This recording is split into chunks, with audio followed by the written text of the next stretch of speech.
जैसे पुत्र के वियोग में मैं रो रही हूँ, उसी तरह इनके वध हो जाने पर इनकी माता भी रोएगी, गुरु माता भी इसी तरह रोएगी। बोलिए द्रौपदी मैया की। भीम जी ने कहा क्या कहती हो, 5 पुत्रों का हत्यारा तेरे सामने है, तुम इसे माफ कर रही हो, मैं इसको माफ नहीं करूंगा। अर्जुन जी ने पूछा कि प्रभु आप ही बताइए कि इसके साथ मैं क्या करूं। भगवान भागवत जी में कहते हैं ब्रह्मबंधुर न हंतव्य आतताई बधारहणः। ब्रह्मबंधु माने ब्राह्मण, ब्राह्मण की हत्या नहीं करनी चाहिए। लेकिन भगवान फिर कहते आतताई बधारहणः, अगर ब्राह्मण भी अत्याचारी हो जाए तो वध अर्हणः माने वह भी वध के योग्य होता है। एक तरफ कह रहे हैं कि ब्राह्मण का वध नहीं करना चाहिए और एक तरफ कह रहे हैं कि अत्याचारी हो जाए तो उसका भी वध करना चाहिए। अर्जुन जी भगवान की बात को समझ गए कि भगवान कहना क्या चाहते हैं। अश्वत्थामा के मस्तक में मणि का निवास था। अर्जुन जी ने मणि को निकाल लिया हथियार से। अश्वत्थामा कहता है अर्जुन इससे अच्छा था हमारा वध कर देते, मेरे जीते जी तुमने हमारा वध कर दिया। अर्जुन जी मणि को लेकर के चले। देखे ब्राह्मण जब बहुत अत्याचारी हो जाए तो उसके लिए भागवत जी में विधान बताया गया, कुछ दंड उसको देना चाहिए। क्या क्या? बपनम, ब्राह्मण अगर अत्याचारी हो जाए तो सबसे पहले उनका मुंडन करा दीजिए। द्रविणादानम, उनकी संपत्ति को जब्त कर दीजिए। स्थानात् निर्यापणम तथा, अथवा उस गांव से उनको निकाल दीजिए। यही 3 दंड ब्राह्मण के लिए बताए गए हैं। ये सही ब्रह्मबंधुर नाम बधो नान्योस्ति दैहिकः, यही 3 दंड ब्राह्मण के लिए है। अर्जुन जी ने मणि को निकाला, अश्वत्थामा को शिविर से धक्का देकर बाहर किया। फिर अश्वत्थामा ने ब्रह्मास्त्र का प्रयोग कर दिया कि अब मैं इस वंश के किसी को जीवित रहने नहीं दूंगा। अभिमन्यु जी की धर्मपत्नी जिनका नाम है उत्तरा मैया, उस समय उत्तरा मैया गर्भवती थी। उनके गर्भ में एक बालक पल रहा था। एक कौन सा बालक था? इसी बालक का नाम था परीक्षित। उत्तरा मैया, इधर भगवान विदा हो रहे हैं, सब कोई विदा कर रहे हैं, तब तक उत्तरा मैया दौड़ती हुई भगवान के पास आई। भगवान रथ पर बैठे हुए हैं। उत्तरोवाच, उत्तरा महारानी कहती हैं पाहि पाहि महाजोगिन भक्तानाम अभयंकर। हे भक्तों के अभय प्रदान करने वाले जोगेश्वर, हमारी रक्षा कीजिए, हमारी रक्षा कीजिए। उपलेभे नान्यम तद्भयम पश्ये यत्र मृत्युः परस्परम। उत्तरा मैया ने कहा कि हे प्रभु, संसार केवल स्वार्थ का रिश्ता है, अगर निस्वार्थ प्रेम करते हैं तो आप करते हैं। प्रभु हमारा जीवन समाप्त हो जाए, लेकिन मेरे गर्भ में जो बालक पल रहा है उस बालक को आप बचा लीजिए। उत्तरा मैया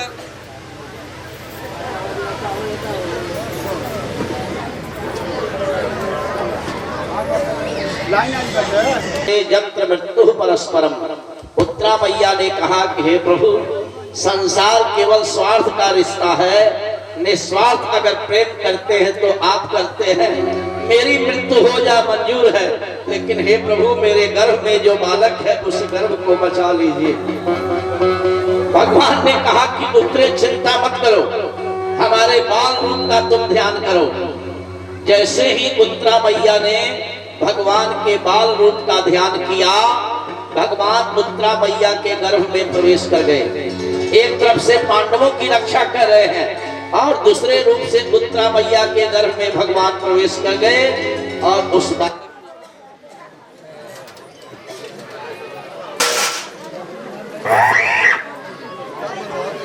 कर रहे हैं। बोलिए लीला बिहारी भगवान श्री कृष्ण चंद्र की। दुनिया जब साथ छोड़ देती है तब भगवान की कृपा शुरू होती है। भगवान कहते हैं कि मैंने तुमको संसार में भेजा और संसार में आकर तुम हम ही को भूल गए, तो पहले तुम संसार को देख लो, इसके बाद तब हमें याद करना। देखो संसार साथ दे रहा है कि मैं साथ दे रहा हूं। जब कोई नहीं आता मेरे श्याम आते हैं,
समझ नहीं पा रहा हूं कि मेरे जीवन की गाड़ी कैसे चल रही है।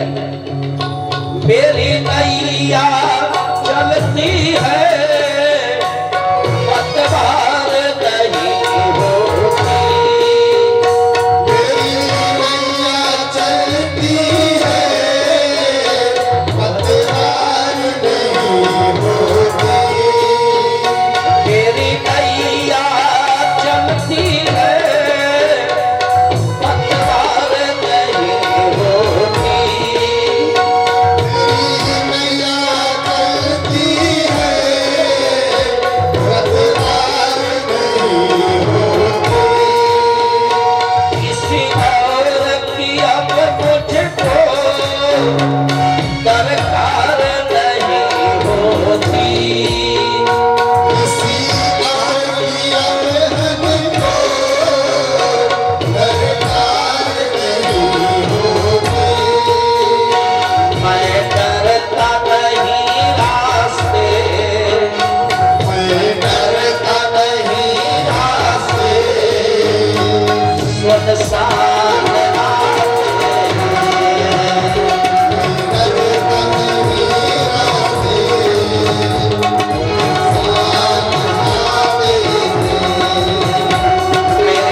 संसार में धनी से प्रेम सभी करते हैं, लेकिन गरीब से प्रेम करने वाले हैं तो केवल आप हैं।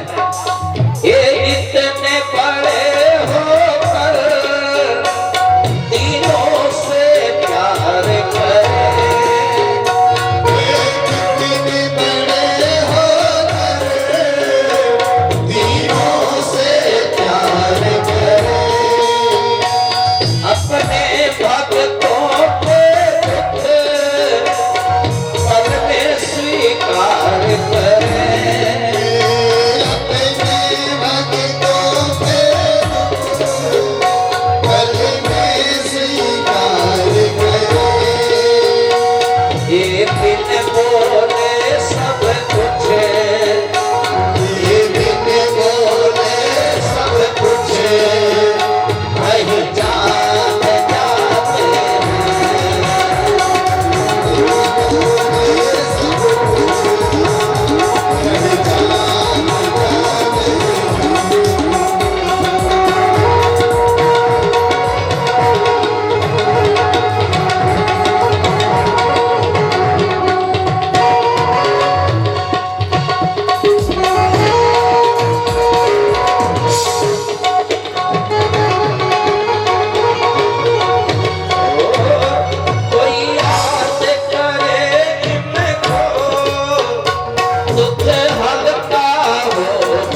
ब्रह्मा ऐसे दयालु हैं, हर भक्तों का कहना हर भक्तों का कहना ये मान जाते हैं। भक्तों का कहना ये मान जाते हैं।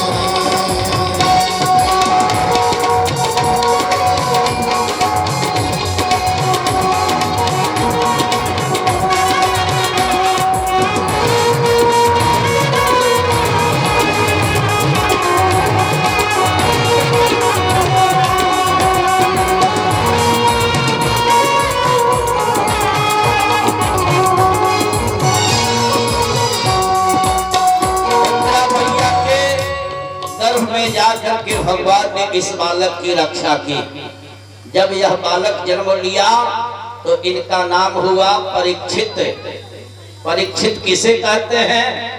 परीक्षित की व्याकरण दृष्टि से व्याख्या की गई, परितः इच्छति इति परीक्षितः। परितः माने चारों तरफ। जब यह बालक माँ के गर्भ से बाहर निकला, दिन रात यही देखता रहता था कि जिस प्रभु ने माँ के गर्भ में जाकर मुझको बचाया वह मुझे कहाँ मिलेगा, उसका दर्शन कहाँ होगा। भागवत जी में परीक्षित जी महाराज के दो नाम आए हैं।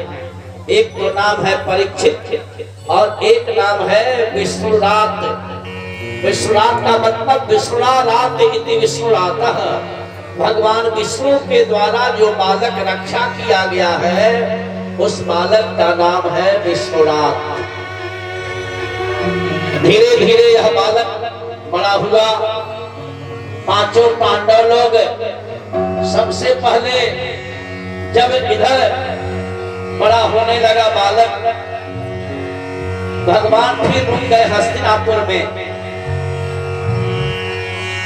पुनः अश्वमेध यज्ञ आदि करा के एक दिन फिर भगवान द्वारिकापुरी जाने को तैयार हुए। रथ पर बैठे हुए हैं, अर्जुन जी विदा करने जा रहे हैं। युधिष्ठिर जी ने कहा कि हे अर्जुन, जल्द ही द्वारिकापुरी से लौट आना और अपने सुख के लिए हम लोग द्वारिकाधीश को कब तक रोके रहे। सब लोग प्रभु से वरदान मांग रहे हैं।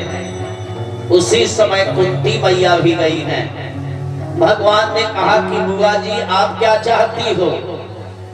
संसार क्या क्या भगवान से मांगता है कि प्रभु दो चार जगह मकान बन जाए, गाड़ी हो जाए, लड़के की नौकरी हो जाए, अच्छी बहू आ जाए। लेकिन कुंती मैया ने भगवान से क्या मांगा कि प्रभु मैं जो मांगूंगी दोगे।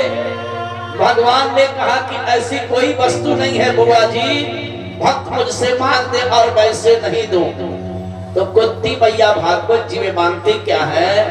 विपदः सन्तु नः शश्वत तत्र तत्र जगत गुरु।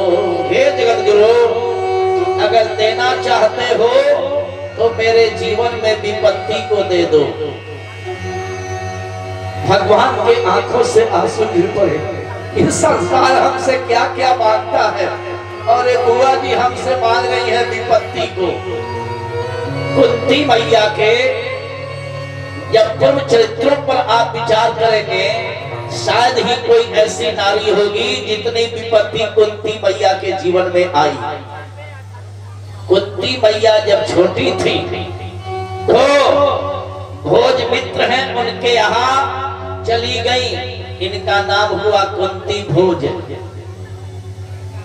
और जब जवानी आई, श्राप लगा हुआ है कि जिस दिन पति सहवास की इच्छा से तेरे पास लाएगा उसी दिन उसका मस्तक फट जाएगा, मृत्यु हो जाएगी। लेकिन कुंती मैया के पास ऐसी विद्या थी, जिस देवता को ध्यान करती थी वही देवता चले आते थे। कुंती मैया के जब बालक बड़े हुए, दुर्योधन ने किसी तरह जुए में हरा करके इनको वनवास दे दिया। जिस नारी के जीवन में इतनी विपत्ति आई हो, वह भगवान से मांग रही है कि प्रभु देना हो तो मेरे जीवन में विपत्ति को दे दो। भगवान रो रहे हैं भगवान ने कहा बुआ जी बताओ विपत्ति क्यों मांग रही हो, क्या अभी तेरा विपत्ति से मन नहीं भरा है? कुंती मैया ने कहा प्रभु जिसको आप विपत्ति समझते हो, जब तक वह विपत्ति का समय था आप हम लोगों के साथ थे, और जिसको आप सुख समझ रहे हो उस सुख के समय में आप हमसे दूर हो रहे हो। इससे अच्छा है कि जीवन भर विपत्ति दे दो लेकिन आप हम लोगों के साथ रहो। बोलिए कुंती मैया की। एक बार भगवान ने हनुमान जी से पूछा कि हनुमान विपत्ति किसे कहते हैं, विपत्ति की क्या परिभाषा है? हनुमान जी कहते हैं प्रभु हमसे आप पूछ रहे हैं तो मैं तो यही जानता हूँ। कह हनुमंत विपत्ति प्रभु सोई, कह हनुमंत विपत्ति प्रभु सोई, जब तब सुमिरन भजन होई, जब तक सुमिरन भजन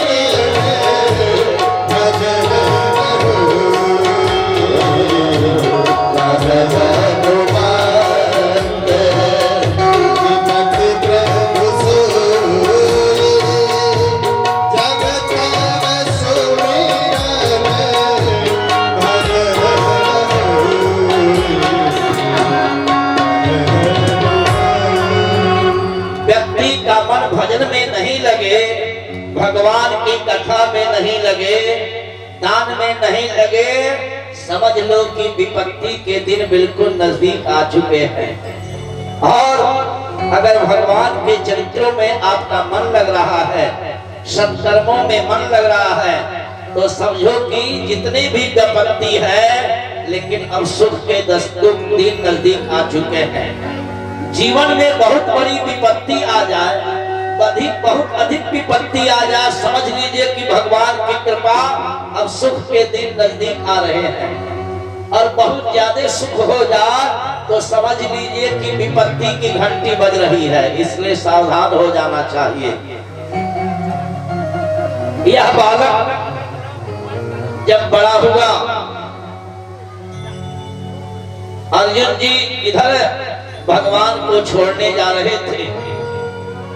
अर्जुन जी जब द्वारिकापुरी गए भगवान के साथ, 7 महीने बीत गए लेकिन अर्जुन जी लौट करके अभी नहीं आए। एक दिन युधिष्ठिर जी को बड़ी चिंता हुई। युधिष्ठिर जी ने भीम जी से कहा कि हे भीम, तुम्हारा छोटा भाई अर्जुन कह करके गया था कि मैं तुरंत भैया वापस आ जाऊंगा। 7 महीने बीत गए, अभी तक मेरा अर्जुन वापस द्वारिकापुरी से नहीं आया। गता सप्ताधुना मासा भीमसेन तवानुजा, नायं वायाति कस्य बाहेतो नाहं वेदेद संजसा। किस कारण से मेरा अर्जुन नहीं आया यह बात समझ में नहीं आती है। उसी समय अर्जुन जी युधिष्ठिर जी के पास आ गए। आज अर्जुन जी का चेहरा बड़ा उदास है। युधिष्ठिर जी ने पूछा कि हे अर्जुन, आज इतने क्यों उदास हो? तुम महाभारत के ऐसे योद्धा हो, धनुष पर जब बाण का संधान करते थे महाभारत के सारे योद्धा कांप उठते थे। क्या तुम्हारा किसी ने अपमान किया है या कौन सी बात हो गई है जिससे तुम उदास हो गए हो? अर्जुन जी के आंखों से आंसू गिर पड़े कि भैया, मैं समझता था कि मेरे पास भी कुछ बल है, लेकिन आज समझ में नहीं आया। आज समझ में आया कि न कोई बलवान होता है, न कोई धनवान होता है, न कोई विद्वान होता है, सब केवल प्रभु की कृपा होती है। जिस अर्जुन को आप कह रहे हो कि धनुष पर बाण पर जब धनुष बाण छोड़ते थे तो महाभारत के योद्धा कांप उठते थे। हे भैया, आज कोल भील हमको युद्ध में हरा दिए, पुरुष बलि नहीं होत है, समय होत बलवान। भीलन लूटी गोपिका, वही अर्जुन वही बाण। अर्जुन जी ने कहा भैया भगवान हम लोग को छोड़ करके अपने धाम को चले गए। उनके चले जाने के बाद फूल भीलों ने हमको युद्ध में हरा दिया। जैसे ही कुंती मैया ने सुना कि भगवान अपने धाम को चले गए, तुरंत कुंती मैया मदहोश होकर के गिर पड़ी और तत्काल उनकी मृत्यु हो गई। बोलिए कुंती मैया की जय। इधर युधिष्ठिर जी का नियम था, रोज जाकर के सबसे पहले धृतराष्ट्र जी का दर्शन करते थे, वही सम्मान पिता के सम्मान देते थे। एक दिन विदुर जी आए, कहे कि महाराज ये राज्य के चक्कर में कब तक फंसे रहिएगा, इसको त्यागिए।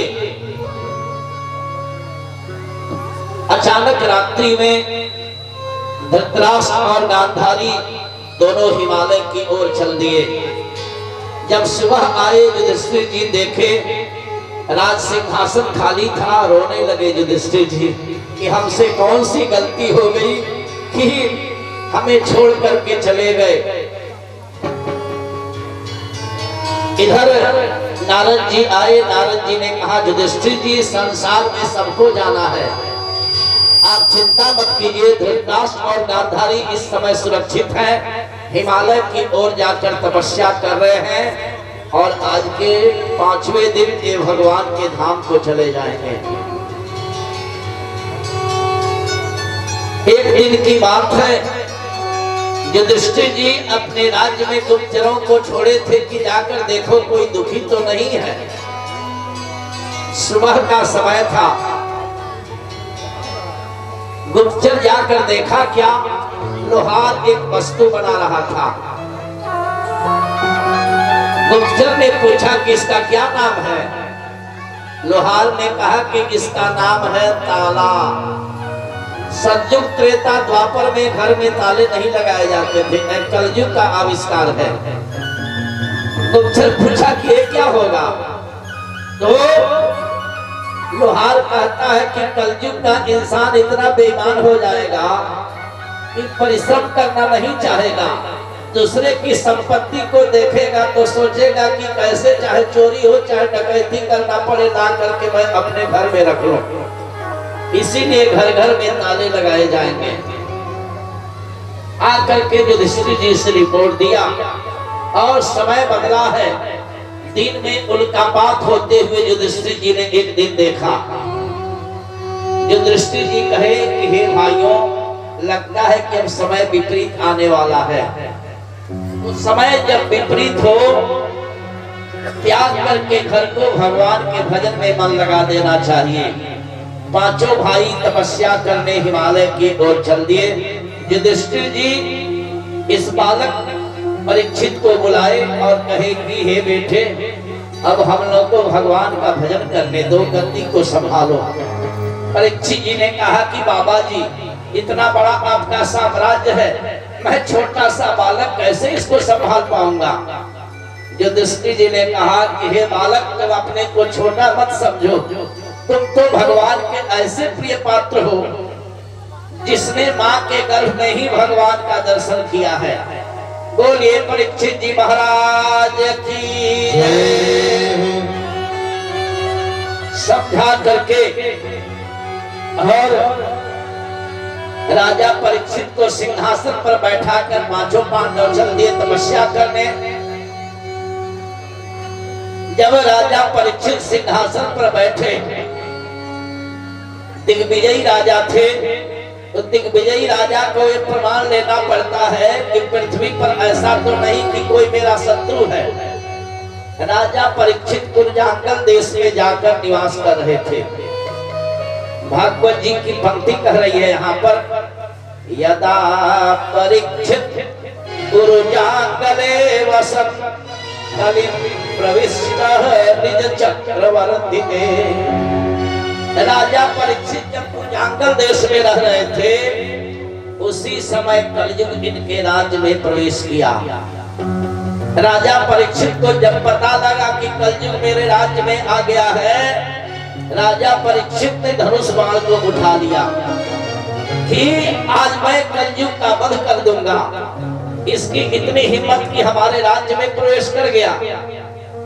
राजा परीक्षित चलते हैं और सरस्वती नदी के किनारे की घटना है। राजा परीक्षित जब आ रहे थे, आए सरस्वती नदी के किनारे जब पहुंचे, देखते क्या है, एक गाय को और एक बैल को एक मुकुटधारी राजा डंडे से मार रहा है। ये गाय कौन थी? पृथ्वी मैया गाय का रूप धारण की थी। और बैल कौन था? धर्म बैल का रूप धारण किया था। और ये राजा कौन था? कलयुग।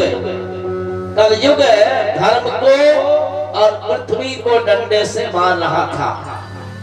परीक्षित जी ने कहा कि खबरदार, तुम कौन हो? तुम्हारी इतनी हिम्मत? बताओ गाय माता ने क्या बिगाड़ा है? इस बैल ने क्या बिगाड़ा है? अपना परिचय दो तो मैं परिचय जानना चाहता हूँ, तुम कौन हो? राजा ने कहा कि महाराज, हमारा परिचय जानना चाहते हैं। मेरा नाम है कलयुग, मैं कलयुग हूँ। राजा परीक्षित ने कहा, कलयुग तुम्हारी इतनी हिम्मत कि हमारे राज्य में प्रवेश कर गया। मेरे राज्य से, मेरे सामने से अभी भाग जाओ, नहीं तो मैं तेरा वध कर दूंगा। कलयुग ने कहा कि महाराज, मेरा समय तो आ चुका है और पूरे पृथ्वी पर आपका अधिकार है, बताइए मैं कहाँ जाऊं? तो राजा परीक्षित ने कलयुग को भागवत जी में 4 स्थान दिया। ध्यान से कथा सुनेंगे। राजा परीक्षित कहते हैं, जाओ मैं 4 स्थान तुमको दे रहा हूँ। द्वितम बने जुआ, जहाँ जुआ का खेल होता है, भयंकर कलयुग वहाँ वास करता है। जुआ का खेल ऐसा खेल है कि बड़े बड़े धर्मात्माओं की बुद्धि बिगड़ जाती है। पांडव जैसे ज्ञानी पत्नी को ही दांव पर लगा दिए। बताइए, पत्नी को दांव पर रखने का क्या अधिकार था? द्वितम पानम, पानम मने जहाँ मदिरा पिया जाता है, वहाँ भयंकर कलयुग वास करता है। मदिरा का जब नशा चढ़ता है तो व्यक्ति समझता है कि संसार का सबसे बड़ा व्यक्ति मैं ही हूँ। लेकिन जब नशा उतरता है तब उसको ज्ञान होता है कि नहीं, मैं तो गलती कर बैठा था, मैं वही हूँ जो पहले था। द्वितम पानम स्त्रियः, स्त्रियः माने वेश्याएं। जहाँ वेश्याएं रहती हो वहाँ कलयुग भयंकर वास करता है। और सोना, सोना माने पशुओं की बलि देना। जहाँ पशुओं की बलि दी जाती है, अर्थात कसाई खाना, कसाई खाने पर भयंकर कलयुग वास करता है। 4 स्थानों से बचिएगा, कभी भी धोखा हो सकता है। कलयुग ने कहा, महाराज मैं स्वीकार करता हूँ, अगर आपका आदेश हो तो मैं अपना कुछ गुण भी बताऊं। आपने ऐसा स्थान हमको क्यों दिया? राजा परीक्षित कहते हैं कि तुम्हारा सबसे बड़ा मित्र है अधर्म। तुम्हारे युग में अधार्मिक कार्यों में व्यक्ति का मन अधिक लगेगा, इसलिए मैंने तुमको ऐसा स्थान दिया। कलयुग ने कहा कि अगर आदेश हो आपका तो मैं अपना एक गुण भी बताऊं। कलयुग का एक सबसे बड़ा गुण क्या है? राजा परीक्षित ने इसी बात पर कलयुग को छोड़ दिया था। कलयुग भागवत जी में कहता है, यत् फलं नास्ति तपसा न योगेन समाधिना तत् फलं लभ्यते सम्यक् कलौ केशव कीर्तना। सतयुग त्रेता द्वापर में हजारों वर्ष की समाधि का जो फल नहीं मिलता था, कलयुग कहता है कि मैं एक दिन में अपने युग के व्यक्ति को दे सकता हूँ। परीक्षित जी ने कहा कि बाहर कलयुग मैं नहीं समझता था कि तेरे अंदर इतना बड़ा गुण है।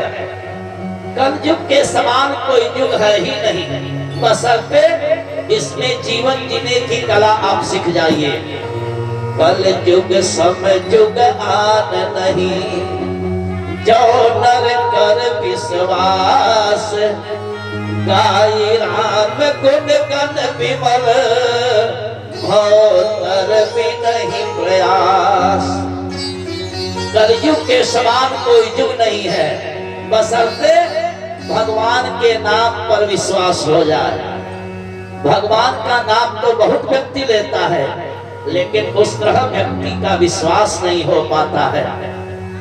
बड़ा सुंदर इसका चित्रण साकेतवासी राजेश्वरानंद जी ने किया। एक भजन उनकी है, बड़ा भाव उसमें उन्होंने दिया। जब सर पे सीताराम, फिकर फिर क्या करना। जब सर पे सीताराम, फिकर फिर क्या करना। जब सर पे सीताराम, फिकर फिर क्या करना। जब सर पे सीताराम, फिकर फिर क्या करना। फिकर फिर क्या करना हो, फिकर फिर क्या करना। तेरे बिगड़े बने के काम, फिकर फिर क्या करना।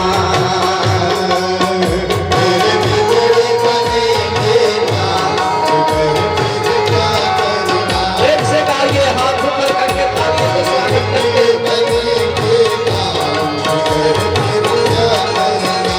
जब सर पे सीताराम, फिकर फिर क्या करना। तेरे सर पे सीताराम, फिकर फिर क्या करना।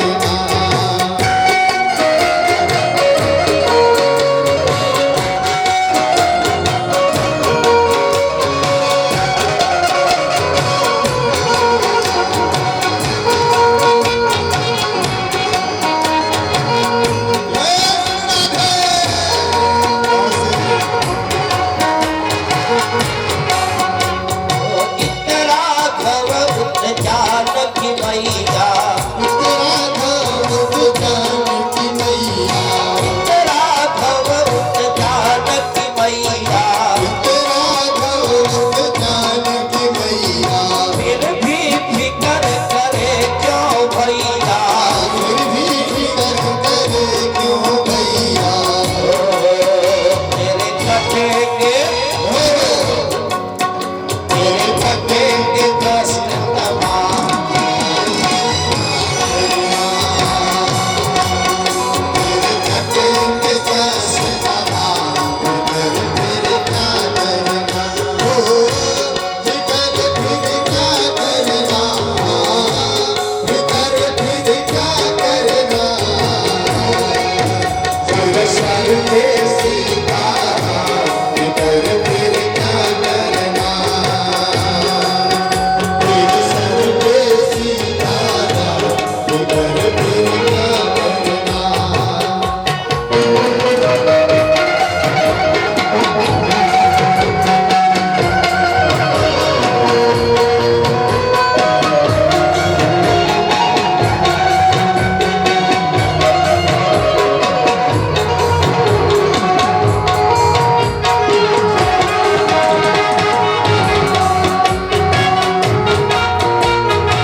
कलयुग का प्राणी बड़ा होशियार होता है।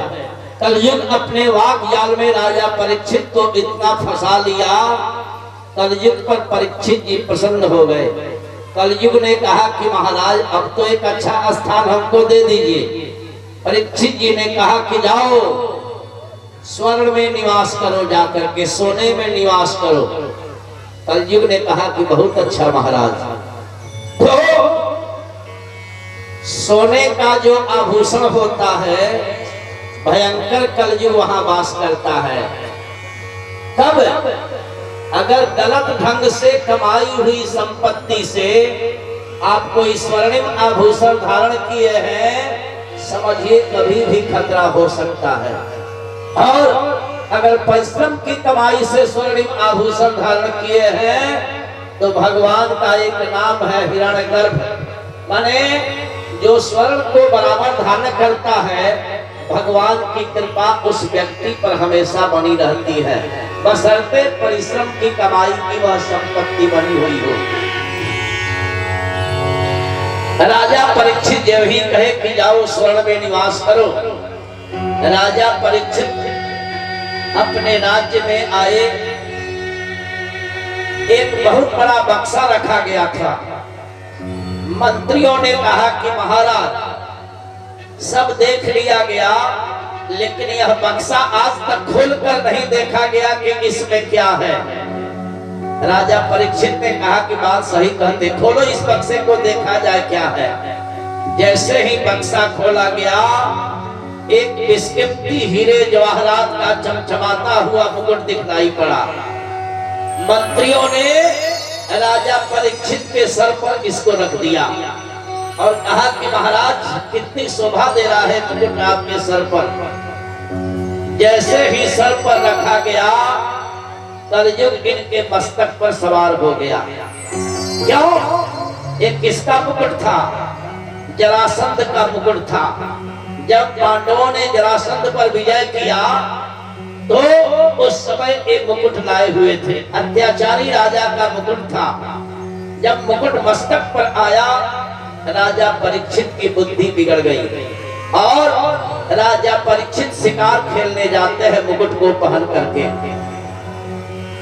एक शिकार का राजा परीक्षित पीछा किए हैं, तो कहीं कहीं तो प्रमाण आया है कि शिकार वो मृग कोई दूसरा नहीं था, कलयुग ही मृग का रूप धारण करके राजा परीक्षित को दौड़ा रहा था।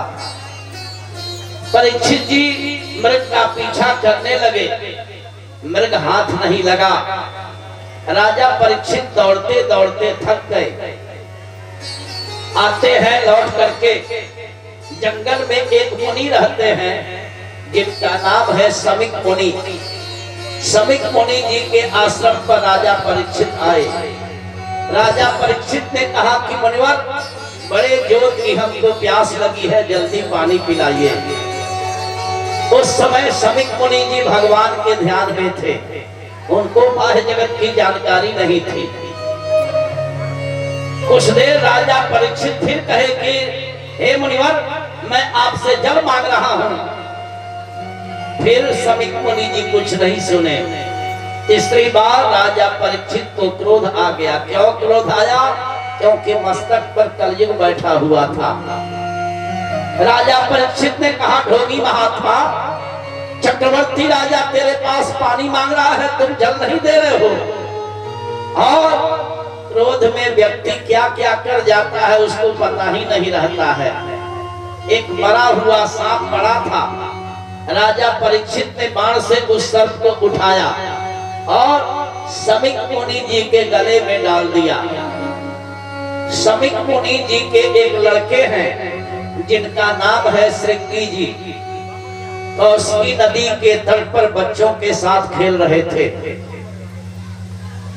जाकर के कुछ बच्चों ने कहा कि आप यहाँ खेल रहे हैं, आपके पिताजी के गले में कोई मरा हुआ सांप डाल दिया है। बस श्रृंगी जी को क्रोध आया। श्रृंगी जी ने कौशिकी नदी से जल को हाथ पर लिया और वही श्राप दे दिया, कौशिकास्य उपस्पृश्य वाग्व्रजं विससर्जः कौशकी नदी के आप मतलब जल, कौशकी नदी के जल को लेकर श्रृंगी जी ने श्राप दिया कि मेरे पिताजी के साथ जो भी व्यक्ति ऐसा काज किया है, आज के 7वें दिन वही मरा हुआ सर्प जीवित होगा और उस व्यक्ति को नसेगा। और इतना कहकर श्रृंगी जी ने पृथ्वी पर जल छोड़ दिया। इधर जब लौट करके आए, देखते क्या है, पिताजी के गले में एक मरा हुआ सांप लपेटा गया है। श्रृंगी जी गिर करके रोने लगे। तब तक समीक मुनि जी का ध्यान टूटा। समीक मुनि जी ने कहा, क्यों बेटे, क्यों रो रहे हो, क्या बात है?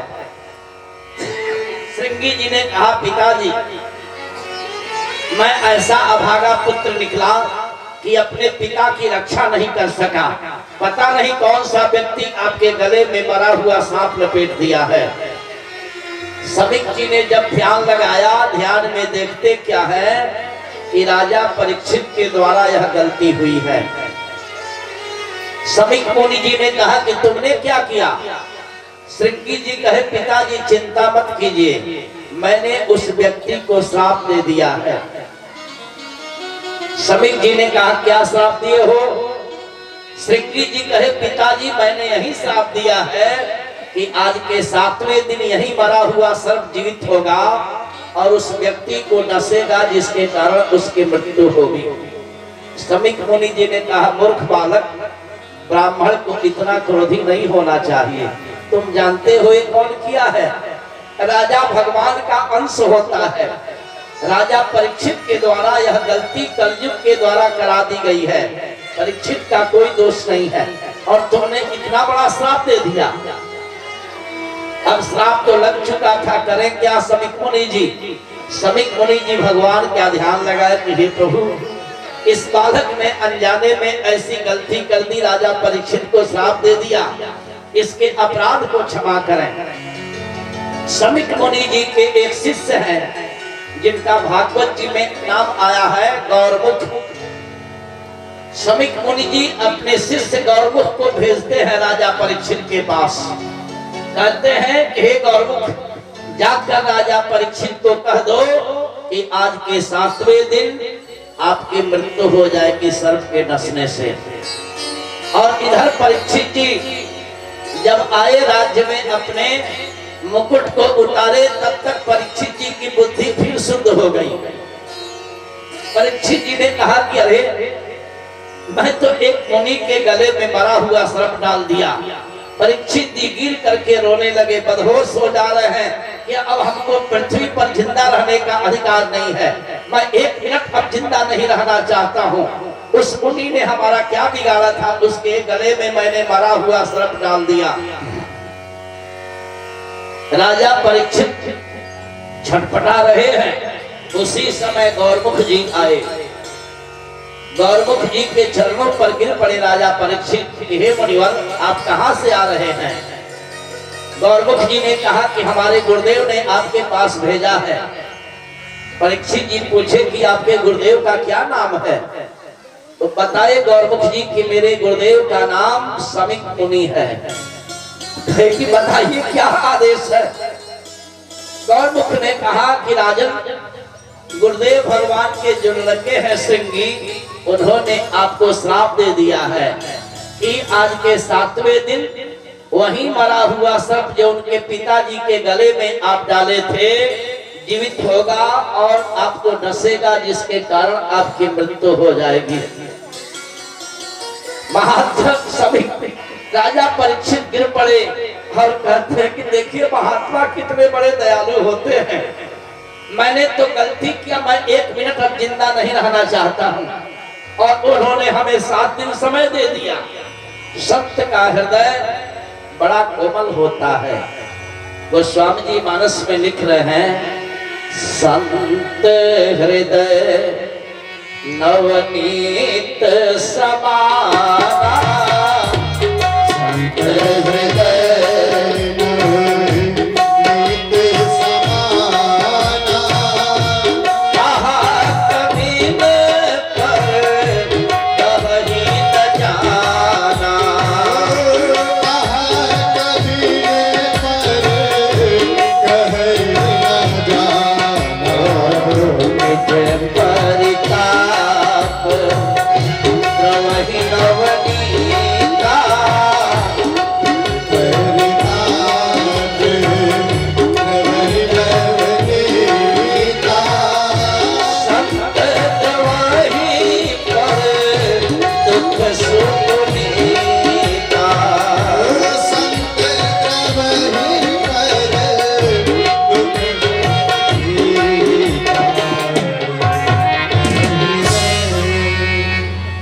कभी लोग कहते हैं कि संत का हृदय मक्खन के समान होता है।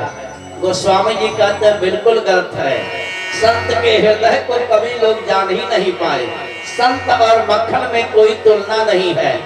मक्खन को जब अग्नि दिखाया जाता है तब मक्खन पिघलता है, लेकिन संत का हृदय ऐसा होता है, दूसरे के दुख को देख करके संत भगवान तुरंत द्रवित हो जाते हैं। बोलिए संत भगवान की जय। राजा परीक्षित कहते हैं कि 7 दिनों का समय इन्होंने दिया। राजा परीक्षित जी राजगद्दी को त्याग देते हैं। राजा परीक्षित अपने बड़े लड़के जिनका नाम है जन्मेजय जी, जन्मेजय जी को राजगद्दी दे करके राजा परीक्षित